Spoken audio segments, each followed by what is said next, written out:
Good evening, everyone. I'm Joe Newmeyer, film critic for New York's WOR Radio, and I'm your host for tonight's inaugural Masters in Conversation discussion at this extraordinary space, Q New York. Masters in Conversation is a series that will be held regularly here at Q New York.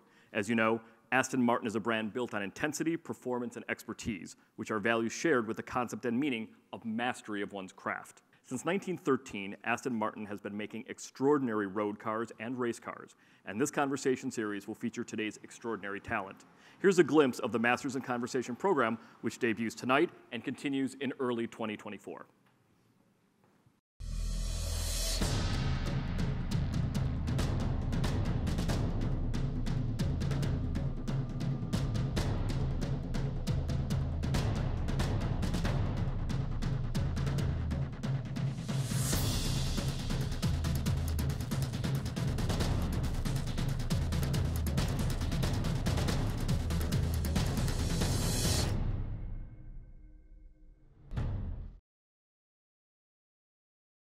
I am now delighted to welcome tonight's panel for our first Masters in Conversation event. Thank you so much for being here, and congratulations on a phenomenal show, 007 Road to a Million. It is an incredible extension of the James Bond world into the real world. Let's start briefly, if we can, on the idea of the real world. While you've all achieved outstanding accomplishments in your career, I'd like to start by talking about the deep understanding of fundamentals that comes through mastering a craft. What foundational principles or skills do you consider essential in your field, and how have you built on these in your work? Barbara, ladies first. I have to go first. You have to go first. Ladies first. Well, just looking at that clip, I have to say that, you know, Chris and I have spent a lot of time at the Aston Martin factory in England, and boy, to see the craftsmanship is really incredible. We had some amazing times there with Marek and the whole team of people. I guess, you know, you have to have a vision. Mm-hmm. You have to have a vision, and you have to push the envelope. You know, you have to really just constantly try to get everybody that you work with in a team to just motivate them to go a bit further, to achieve what you want to achieve. And I mean, that's something we do on the films all the time. And we have such an incredible group of craftspeople ourselves. Mm. You know, it's starting with the writers and the director, and then all the department heads, like, you know, Chris doing extraordinary special effects. I mean, you also got a Guinness World Book of Records for the biggest explosion, didn't you? Got two. You've got two. So yeah, I mean, excellence, pushing for excellence, right.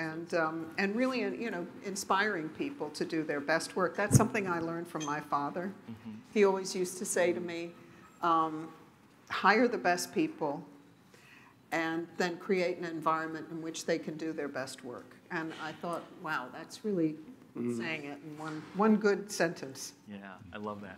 Chris, how about you? What foundational skills or talents would you consider essential to mastering a craft? Well, you have to look outside the box all the time, not go down the safe route. And just going back on what Barbara just said, you know, what I've been blessed over the years, you know, Cubby and Barbara and Michael have given me the encouragement and the resources to pull things off on screen that no other film company has allowed me to do. You know, their backing has made me look good, so, you know, thanks for that. But, you know, the whole teamwork, it starts off with a family environment. You go in there and it's a family. You're an adopted child, if you like. I'm the spoiled adopted child, but you know, we're all part of this big family, and it's the most unique feeling that, you know, you never experience in any other film production. But it's you know, and that's how they pull the best out of everybody. They tease every single creative juice out of every single member of their crew, and that's why it's so special. Yeah. Mm-hmm. Julian, how about you?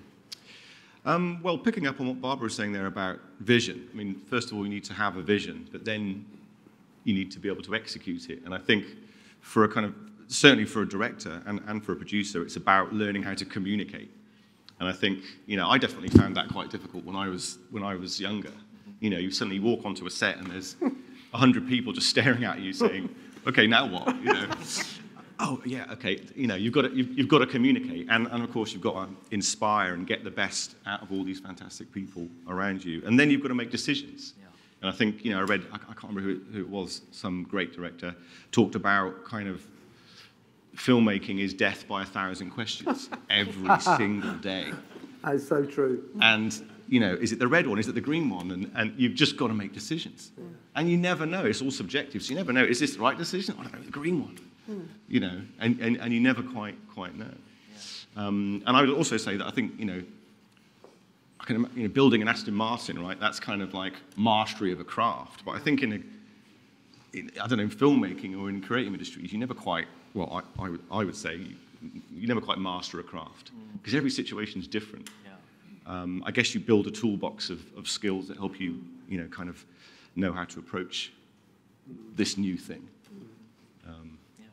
It's interesting because we're talking about mastering a craft, we're talking about vision, we're talking about assembling a family or a team, talking about having a toolbox that has got all the tools in it that you need to kind of accomplish that vision. I'm also interested in how all of those, though, end up kind of coming to the fore when perhaps chaos sets in, and maybe this show is a perfect example of that, because it's kind of a controlled chaos, and yet when something beautiful comes out of it, because obviously all of these contestants on this show are facing their own kinds of chaos.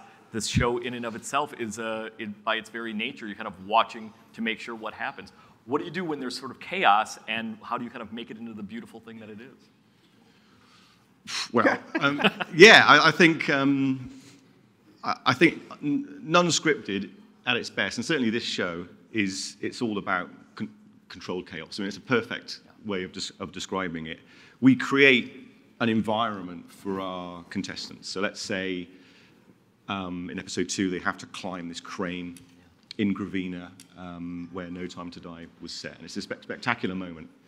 And we've chosen that area. We've chosen this stunt, this obstacle they have to get past. We've spent weeks possibly sort of testing this out to make sure they can accomplish it safely, and also we a lot of problem solving in terms of how we film it. But it's very important, and this entire series has been absolutely crucial that all these environments we set up, the contestants never see it before they get there. And so when they get there, their responses are completely authentic. But then, and we'll go around saying, well, they might go over there. Yeah, okay, so let's look over there. Is it safe over there? Yeah, okay, it's safe over there. Yeah. Where are we going to film it from? Well, they're probably going to go over here, so let's film it from over here. And then I feel like all my work is done before any shooting happens. And when the shooting happens, it's, let the chaos begin, basically. And you guys just film it. And we're going to be over here with a monitor, or 3 monitors, or whatever it is. And the contestants were always doing the last thing you might expect them to do. And it was all about just being prepared enough that we're ready for the chaos. So, yeah, certainly controlled chaos. Yeah. Barbara and Chris, your inaugural Bond movie that you both worked on was The Spy Who Loved Me in 1977. And I bring it up because not only is it one of my favorite Bond films, but it also, which has a Valentine, by the way, in this amazing series. I'm not going to give away when or where it shows up. It's a great little Valentine to that film. But that film was known for ratcheting up from Live and Let Die and from The Man with the Golden Gun, ratcheting up the scale of the Bond franchise. And I would want to know, when things go bigger like that, what important skills are there to kind of make sure that everything is kind of as precise as it can be? And maybe, bigger is better, of course, but is there a moment when you're sort of trying to find the poetry in it, even as it's kind of getting bigger? It's a question, I think, that sort of addresses all parts of the arts, and I think that filmmaking, of course, is one of them. Right, Barbara? Well, I mean, I remember I was like 17. I think we both started together in our teens. And I remember, my father talking about wanting to build a set that could house, third scale nuclear submarines. Quite large, you can imagine. And, the Ken Adam, who was a magnificent set designer, said, well, there's nowhere in the world there's no way we could build that. There's no stage big enough. So my father said, well, we'll build a stage. And he went to we were filming at Pinewood Studios. He went to the head of the rank organization that owned it, and he said, I want to build the largest stage in the world to house these nuclear submarines. And they said, we'd rather build bingo parlors. So didn't stop, my father didn't stop there, and he said, okay, you know what?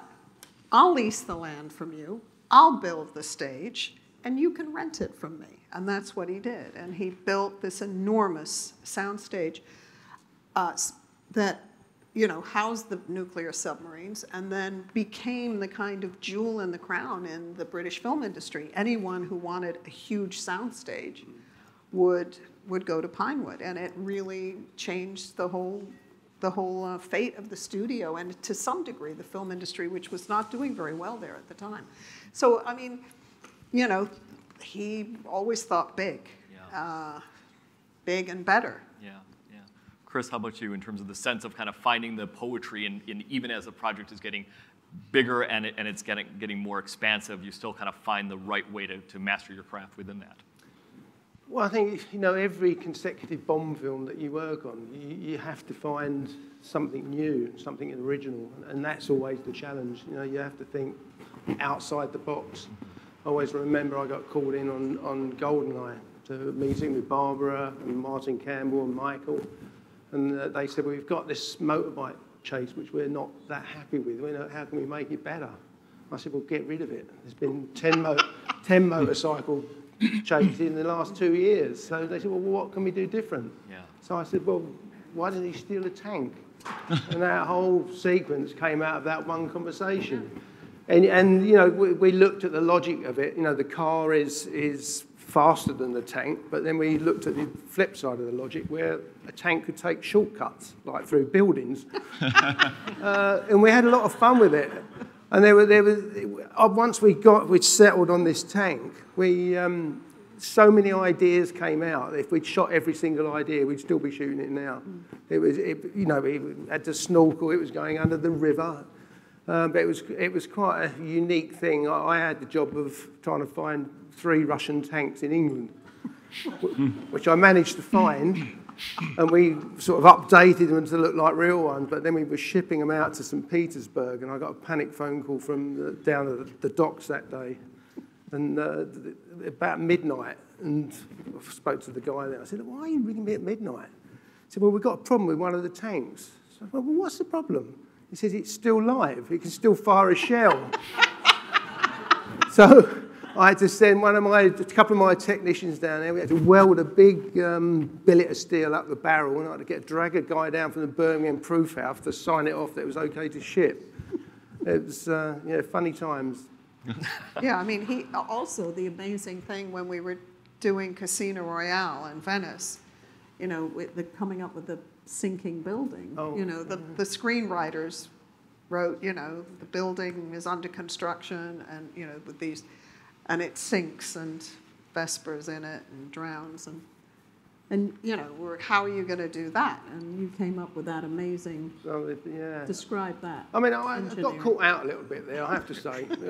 When they spoke about a sinking room, you know, I've done the odd sinking room here and there, but it's about half the size of this. What I didn't bank on was the lovely Peter Lamont, the production designer, based it on the Hotel Danieli in Venice. So it was 4 stories high. You know, the entire rig weighed about 120 tons, and it sunk into a 20-foot deep tank of water. But remember the day we got the MGM execs on there? Barbara said to me, wait till we're up the top and then start it up. So we waited till they're all up on the top, and then I erupted all the bubbles and started sinking it. Most of them found it funny. I think it was one that wasn't particularly amused. Yeah, because it was like a theme park ride, you know, and he had it so it just went down and filled with water, and then brought it up again. I had some laughs, yeah. That was fun. All of those answers kind of bring to mind, in some ways, like a devil on one shoulder and an angel on the other, and the things that they represent are that idea of you have to kill your darling. Sometimes there's an idea that you really love, and you have to get rid of it because it's just not right.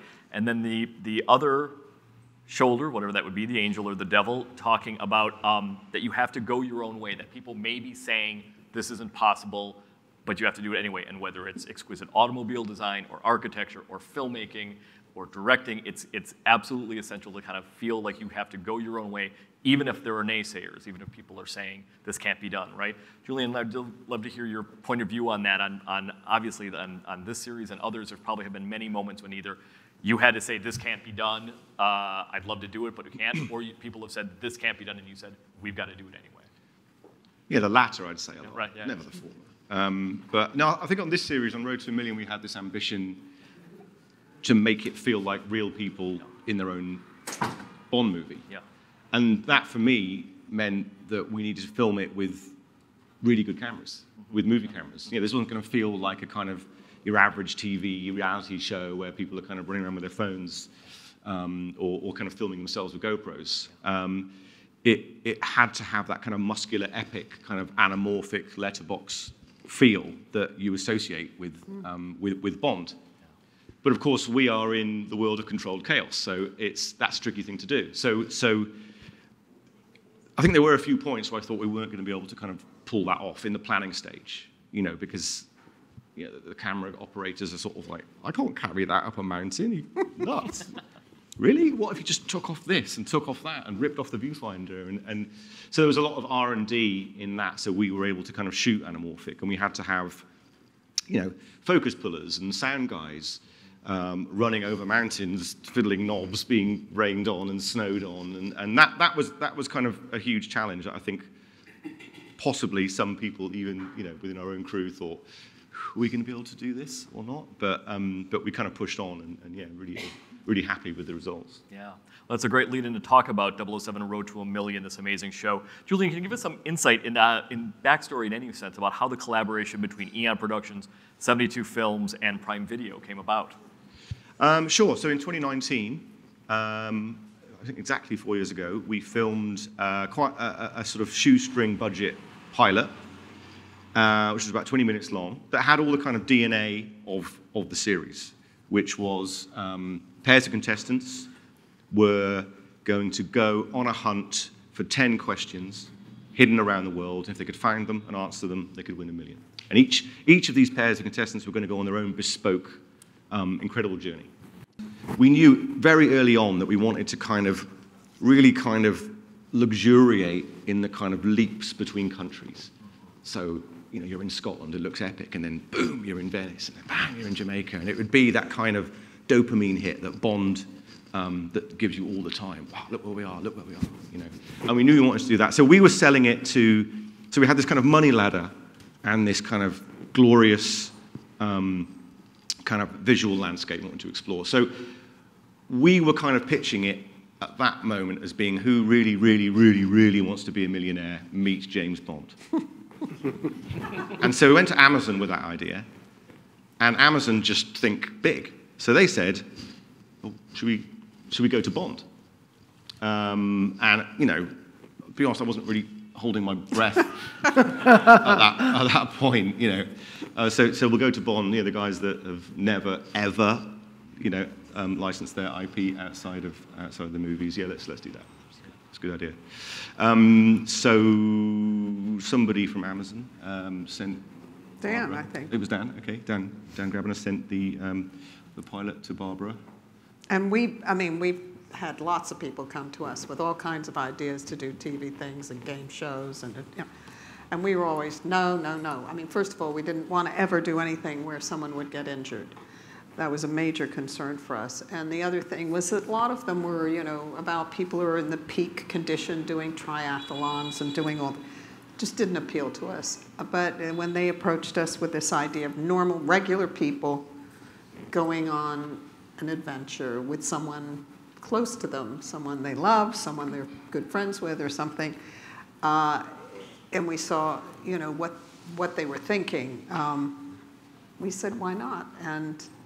And then we had the excitement of casting it, and that was really where it came to life, because all these people are just incredible. And watching the show, which I hope you all will do, it's a roller coaster. It's funny, it's moving, it's scary, and the wonderful thing is all the contestants at the end said, they really wanted to get into it for the money, but for the adventure, but really at the end of the day, they said that the experience was just the best thing ever in their life that they had ever done, that they'd gotten some adventure back in their life. And it's very moving, particularly with the married couple who said, you know, with young kids and COVID and all the financial problems and everything they had, they said, you know, we really got through this experience with real vigor, and we really felt we'd done something really special, and it really brought them close.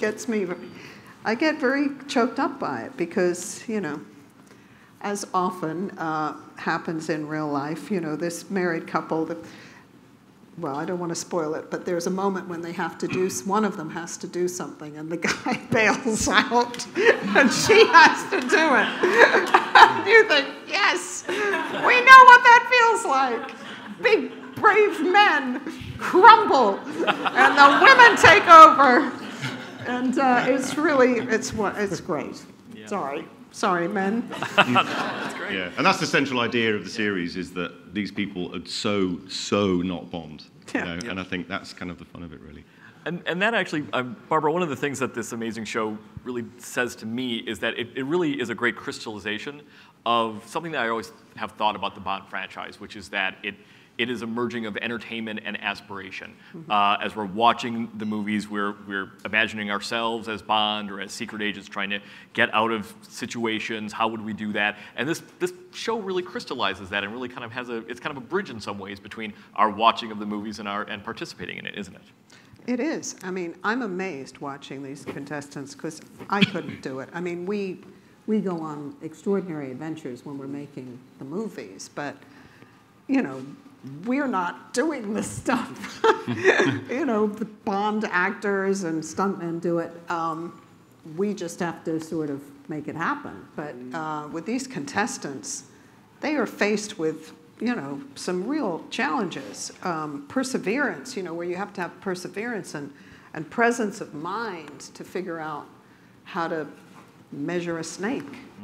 Barbara and I are a team in the next series. No, we're not. You're on your own, mate. I'm not doing it. She's good at climbing cranes. No, so, yeah, it's a lot of fun. Yeah, that's great. Chris, just kind of talking about obviously how most of these, all of these stunts in the Bond films are done by obviously professional stunt people. When it comes to the excitement in the Bond franchise, stunt sequences, this series really rockets it forward, and it puts ordinary people in those locations and situations that we've seen in the 007 films. In the first episode alone, there's references to Moonraker, there's references to Live and Let Die, there's all sorts of things. I'm interested in hearing from you about the balance between nostalgia and freshness that goes into the 007 action sequences, since both of those are vital parts of the James Bond world, right? And how that's echoed in 007 Road to a Million. What's that balance like? Between kind of finding the freshness angle in an action sequence, but also kind of recognizing that it's a bit of a nod, or it will harken back to something that we know from 60 years of Bond. I think with Bond, there are boxes that has to be ticked. You know, there's a legacy that we all have to uphold, and those boxes have to be ticked. And then outside of that, the sky's the limit. You know, we come up with some wild, wacky things. Some of them end up in the film, the TV series. Others don't. You know, it's a whole collaborative process where everybody's pitching in ideas, and literally some of them are so wild and wacky, and yet they get made. You know, who would have thought we'd been crashing an underground train through a set and sinking houses? It's you know, you got to think outside the box and look at spectacle. But the most important thing is the storyline and the characters. And what we must try and achieve is that we don't overshadow that crucial part, which is the characters and the storyline.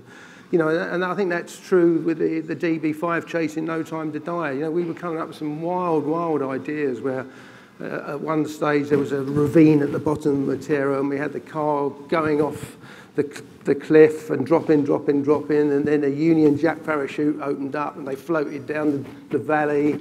We had some wild things, but at the end of that sequence, it's such a tender, powerful moment. You know, they're trapped in the car and the guy is shooting and the glass is going, that we didn't want to make something so spectacular that overshadowed that. So we deliberately reined the whole DB5 chase in. We still made it spectacular, but one of the things I did do when we were designing the sequence was I looked at all the classic car chases, Bullet, French Connection, about 10 of them. And one thing after you watch 10 car chases is how long they are. And how many times do you want to see a car drifting around the corner? The first time's really cool. The second time is okay, and by the third or fourth time, you've had it. So we kept this really quite short and to the point, just to build up to that moment, you know, when that really powerful moment when they're in the car and he flips it into the donut and starts strafing all the building. So. Julian, because Chris was just talking about the DB5, obviously, which when it appears in Goldfinger, rockets, obviously, into the pop cultural consciousness. Can you give us some more detail on its role in the series without any spoilers, because we saw it a little bit in the trailer. What was it like to shoot the DB5 and have that iconic car be part of the series? Well, to just sort of maybe give you the kind of the background of kind of why it's there. We kind of approached this series with a sort of sliding scale of Bond. We're going to start off quite low-level Bond and then sort of turn it up to 10 by the end of the series. Chris, you just sort of mentioned like the kind of the boxes you have to tick, and we know that okay, there are certain things we're going to need to deploy, and Aston Martin is definitely one of those things. But when are we going to deploy it? And we used a lot of props. From across the kind of the history of Bond throughout the series. Some of them, so in one scene you might, if you look very carefully and press pause, you might see Scaramanga's gun, for example, or Safin's mask. So there's all these kind of Easter eggs everywhere. But we wanted to build up to the DB5. That was kind of going to be the main event. So we kind of deployed that quite deep into the show. And by this point, we're at kind of we've gone up to 11, kind of on our Bond kind of references. By that point, the contestants who've got that far in the show they've been to several countries. They might have trekked across deserts, across mountains, jungles. They've really been through the ringer. So we wanted to give both kind of the contestants and the audience that kind of dopamine hit. Here's the car. And also, I was always very keen. One of our earliest ideas was really to pay homage to the Skyfall scene when Bond is going to take M and they're going to go up to Scotland and you have the ba-da, and you see that car, which is just so exciting. But we did that with 2 war zone nurses from Surrey, and it's a great moment because they are just like, what is this? And they get in the car and there's buttons. And, at this point, it is real people in a Bond movie because, Bond jumps in the car and, he's off and he's ejecting somebody or whatever. Real people are going to go, whoa, what does this do? What does that do? And you can just see that excitement. And they also get to drive it. They get to drive it around the mountains of Switzerland as part of this adventure. And I'm quite stunned they were allowed to do that, to be honest. But they were. So that was, we kind of build up to that kind of really, really exciting moment where it's like now we're in full Bond territory. I think they treated the car a bit better than some of our stuntmen. Oh, I'm sure. Yeah. I think there was a bit of a speed limit that was slightly slower than normal. That's a good segue to ask Chris about the DB5 because it has evolved over time, of course, to the No Time to Die stunt car that we have here today. As well as the DB5, you've worked with many Aston Martin cars over the years. Do you have a favorite? I really like the V8 Vantage in Living Daylights. That was one of my favourites. We filmed it out in Austria on an ice lake out there, which was interesting to say the least. Quite eerie because whenever you're driving one of these things across the ice, it's incessant cracking all the time and you never get used to it. It's quite bizarre, but and obviously the DB5 is a classic, and I never forget the first time we went into a meeting with Aston Martin about what is the Bond car going to be in No Time to Die. And we said, well, it's going to be the DB5, and there was a deadly silence in the room. So they said, well, how many do you think you're going to need, Chris? So I said, well, 10. There was another deadly silence. So once we'd all accepted the fact that that's what it was going to be, we then had to work out, well, what do? Do we buy 10 Aston Martins? Well, probably impossible and probably financially not viable. So then we thought, well, maybe we can rent them. Well, I don't know whether any of you have got an Aston Martin, but would you rent your cherished car to a James Bond film doing an action sequence? I know I wouldn't. So in the end, we ended up, we had two original Aston Martins, which were beauty shots of Daniel pulling up and getting in and out. And there was eight cars at Aston Martin, fantastically made, exact replicas. 2 that we put a driving pod on the roof, where 3 times British Rally champion Mark Higgins drove from the roof with Daniel and Leia inside, hanging on for dear life. We had 2 fitted out with all the gadgets, and we had another 4 that were out-and-out stunt cars, because we didn't know what was going to happen in the end. So we had a few spare just in case we were going to throw it off a cliff or something. But it was, and you know, working with Aston Martin, they'd never let us down. And they worked very much like my special effects department. They're all still hands-on. It's not robots going around. And it was interesting seeing that was one of the continuation cars. Aston Martin made 25 continuation cars, which had all the gadgets from Goldfinger on. I think that was one of them. But I had the privilege of driving that in the Queen's, late Queen's Diamond Jubilee, a big procession. But the big problem was do you know what the Daleks are? I was right behind the Daleks, so we were only going 2 miles an hour. For 2 hours, I was dropping the clutch, and by the end of it, my calf muscles were seizing up. It was great fun, but we had one funny moment where the Daleks actually turned on us and came towards us saying, exterminate, exterminate. So I had to get the guns out, give them a volley with the guns. We had great fun. Yeah. Julian, you mentioned obviously the scenes in Scotland in the series. I'd like to ask you and Barbara about the locations in the series, which are one of the standouts, I think, one of the standout elements of the series. How'd you go about choosing them, and how do they pay homage to the film franchise, obviously, because we see elements of, we see Jamaica, we see the Swiss Alps, we see Sugarloaf Mountain in Brazil. You know, there's obviously across the board to any Bond fan, you spot a location, you go, ah, right. I would like to go into the choosing of those. How'd that go about?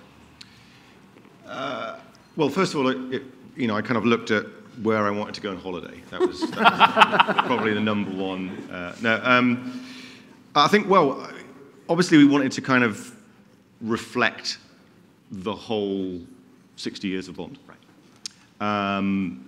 So, for example, we knew very early on that we wanted to go to Matera and Gravina, because that felt, for any Bond fan and any sort of general audience member, that felt like, the latest, freshest kind of piece of Bond sort of iconography as a location, really. But also, there was a lot of kind of getting pictures on a table and looking at what just sort of looked good together. Okay, we're going to, Scotland, it's green and it's grey.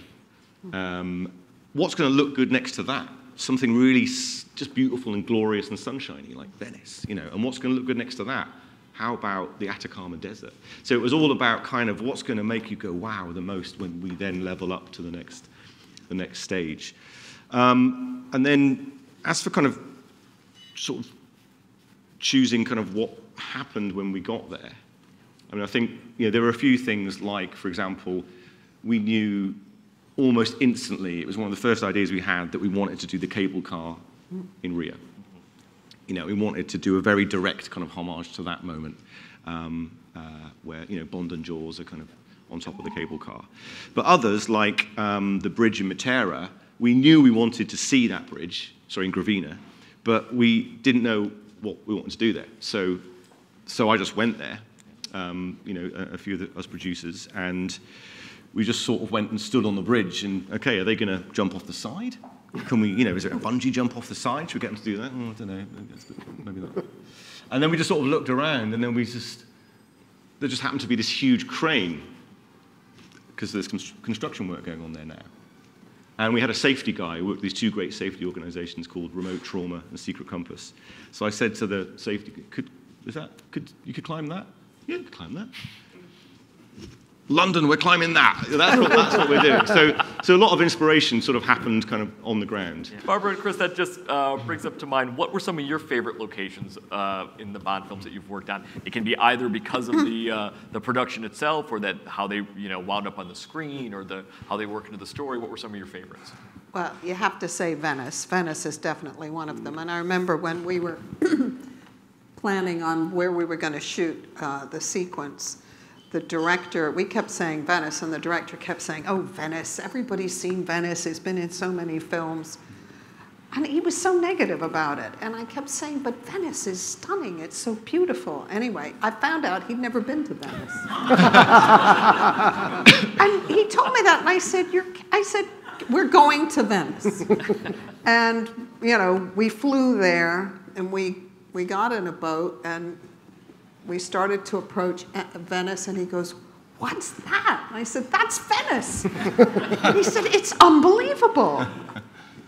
And then we spent about 3 days walking around Venice trying to find bits of Venice that had never been seen before. And it looks spectacular in the film. So I would say Venice, but God, there's so many great places in the world. Ian Fleming was started as a travel journalist. So that's why, in the books, and also, during the war, he traveled extensively. So the books were really a travel log. And the movies have certainly taken all of us to some of the most spectacular places in the world. In fact, there used to be a saying, join Eon Productions and see the world. And that's kind of what's happened, Chris, how about you in terms of favorite locations? I like the way out play. I mean, I really enjoyed. We went to Vietnam. We scouted Vietnam, I think 2 or 3 times. Flew over it and looked at it, and it was spectacular. And we set off all the containers to shoot a big action sequence there. And then we found out that they considered Bond to be anti-communist. So overnight we had to divert all the containers we went to Thailand instead. Vietnam was, although we didn't shoot there, it was spectacular. And Morocco, I've got a soft spot for Morocco. I like. You've blown that up a few times. Blown it up a few times. Yeah. Well, the great thing about we got another Guinness Book of Records in the desert there was I knew we were onto a winner because there's not a window in sight, and explosives and glass don't go together very well. So out in the desert there, we had perfect scope to really go for it. And there was this funny thing because the baddie's lair blowing up, the digital effects guys she kept showing Sam Mendes the ground caving in, showing all the underground lair, and he wasn't buying into it, was he? So I said, look, I think I can give you something that you'll like, which is what we did. And he shot it with 2 cameras, with dangling in the foreground.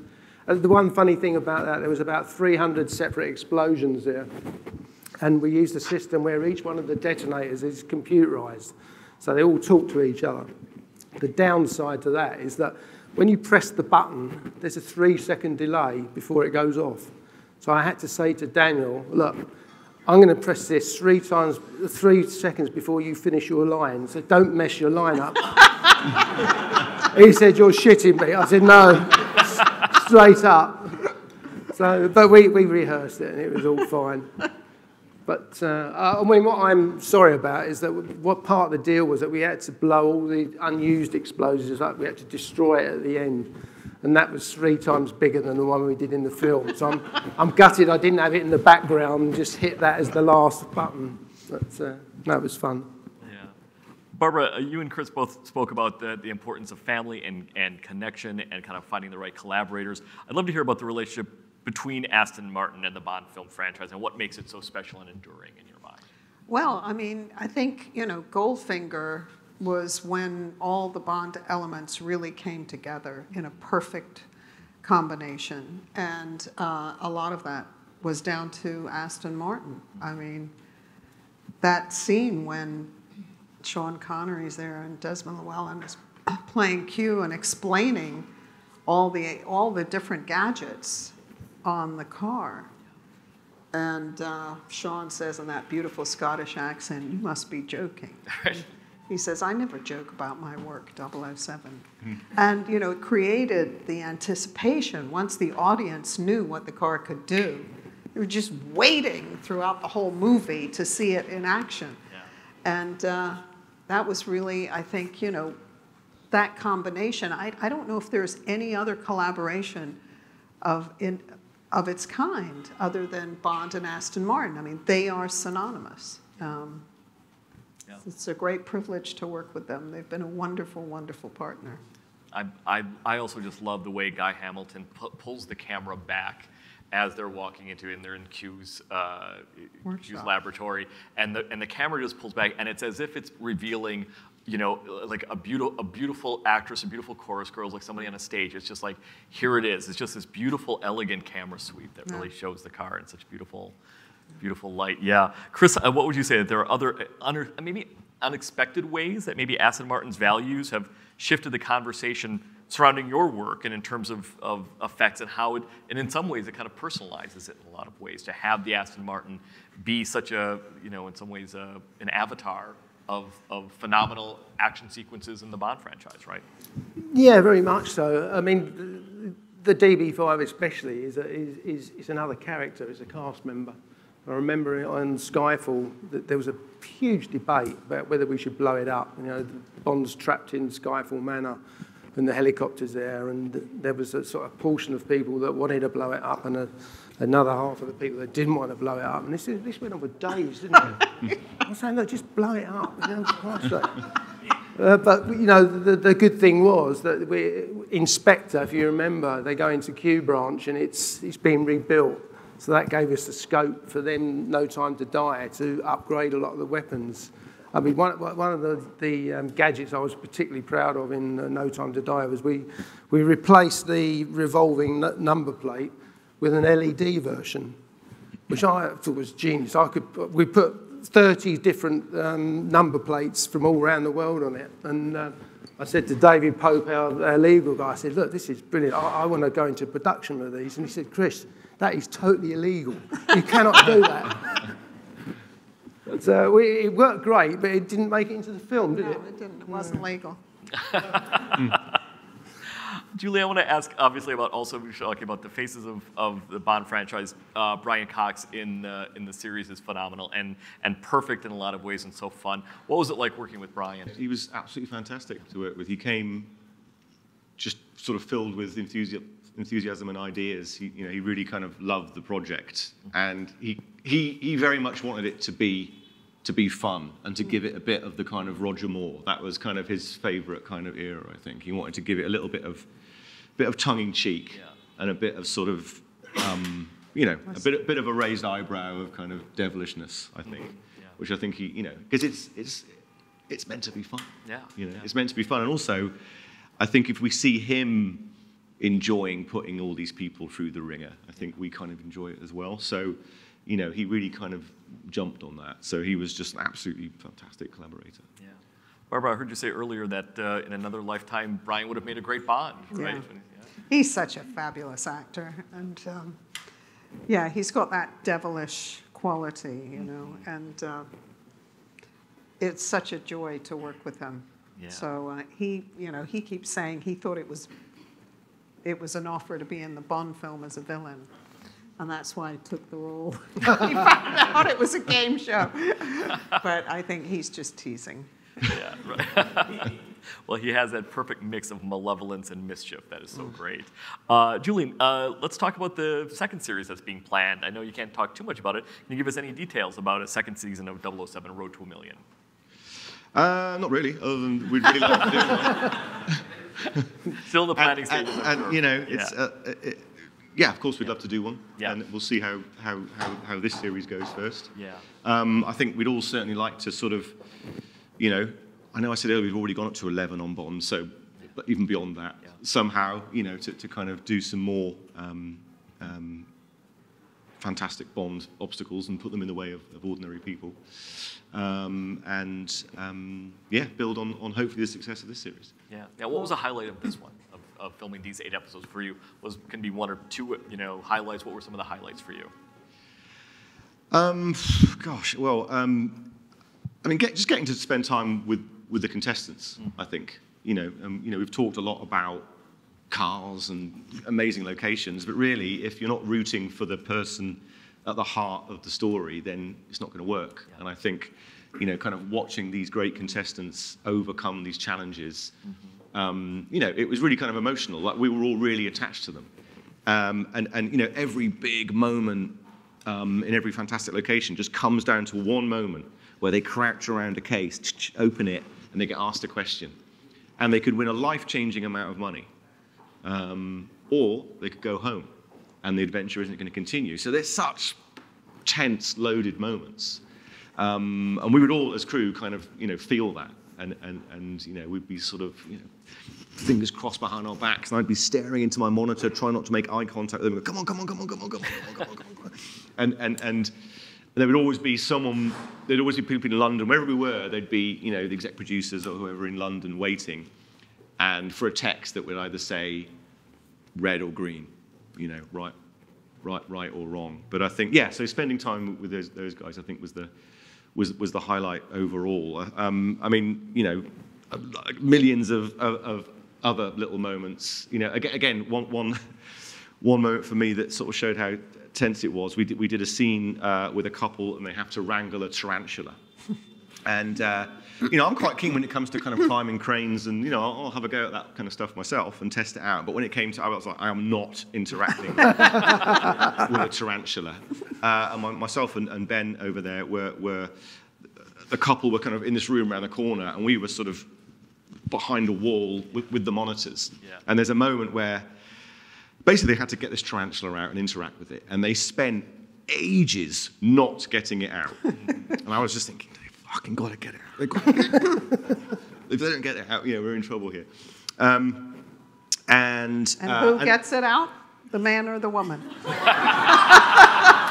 It's like a group team effort. A long playing record, isn't it?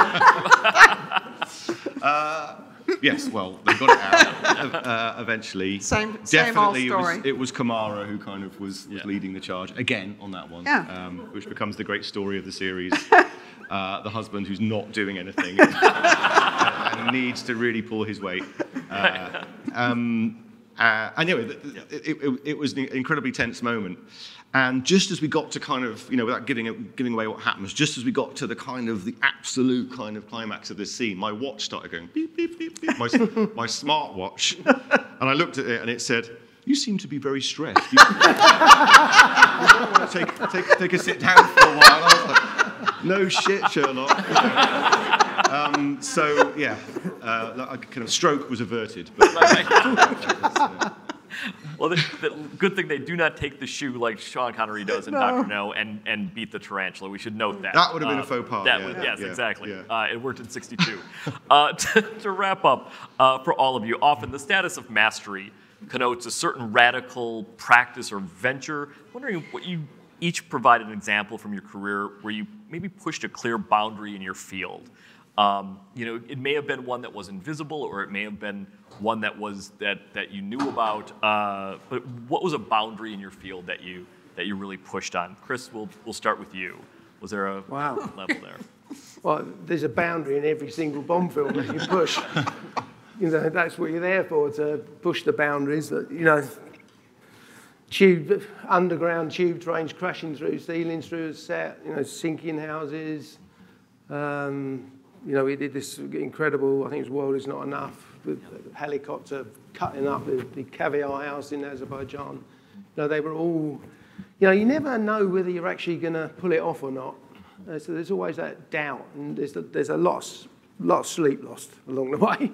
And I think one of the things that, inevitably in a Bond film, there's always a baddie's lair that gets blown up at the end.